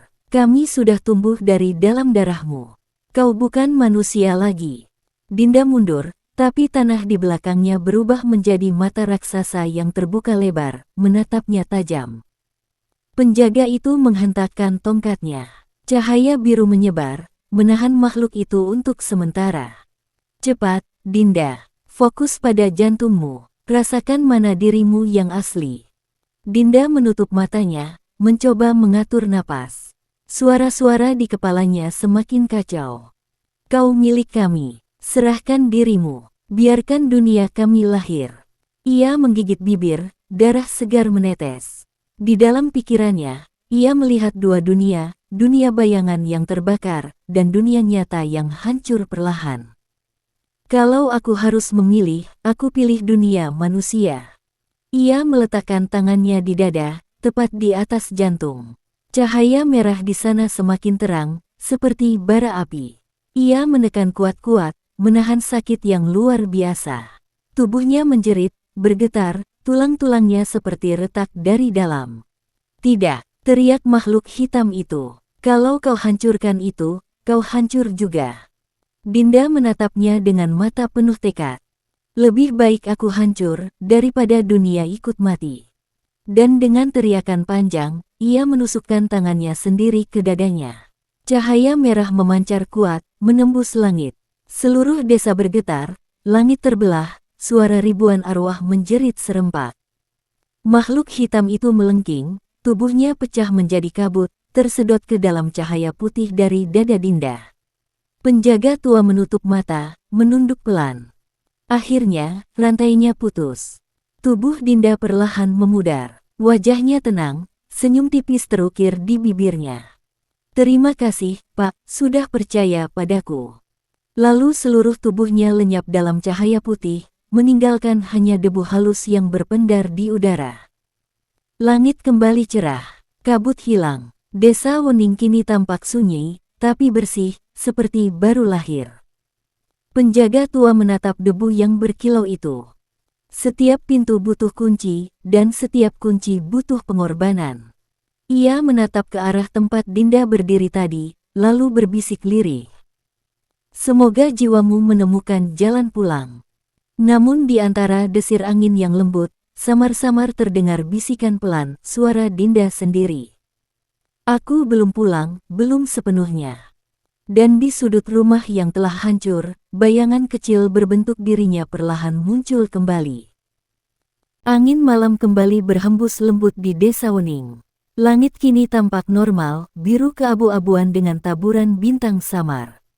Tapi di setiap sudut desa, terasa ada sesuatu yang tidak seimbang. Suara jangkrik yang terdengar, tidak serempak. Bayangan pohon yang jatuh di tanah, kadang bergerak sendiri. Di antara reruntuhan rumah tua, bayangan Dinda perlahan menampakkan diri. Mula-mula hanya berupa siluet hitam di tanah, tapi perlahan membentuk wujud gadis muda, tubuhnya kabur, matanya redup seperti bara api yang hampir padam. Aku, di mana? Suara itu bergema lemah, tapi nyata.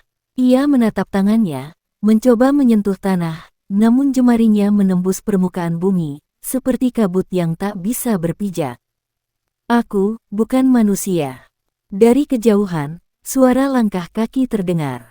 Lelaki tua penjaga muncul lagi, kini tubuhnya semakin transparan, tanda bahwa kekuatannya menipis. Ia menatap bayangan Dinda dengan sorot sedih. Aku tahu kau masih di sini, katanya pelan. Setiap kunci meninggalkan jejak, Dinda. Kau menghancurkan tubuhmu, tapi sebagian jiwamu tertinggal di antara dua dunia. Bayangan Dinda mendongak, matanya gemetar. Jadi, aku tidak mati. Penjaga menggeleng. Tidak sepenuhnya. Kau bukan hidup, bukan mati. Kau hanyalah sisa dari kekuatan besar yang pernah memecah dunia. Ia menghampiri Dinda perlahan, lalu menancapkan tongkatnya ke tanah.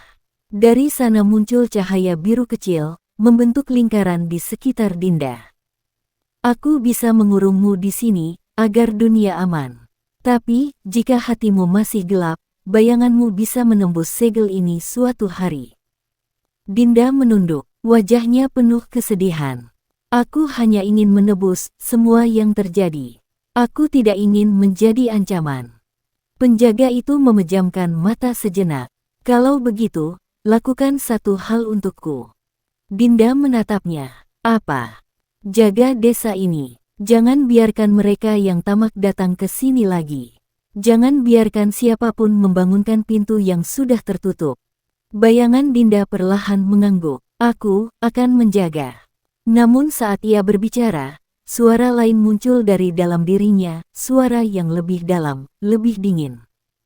Menjaga atau menguasai. Dinda menatap tangannya yang mulai bergetar. Tidak, jangan, aku bukan kau lagi. Bayangan hitam samar mulai keluar dari tubuhnya, membentuk siluet kedua, wujud Dinda yang jahat, yang dulu berasal dari dunia bayangan.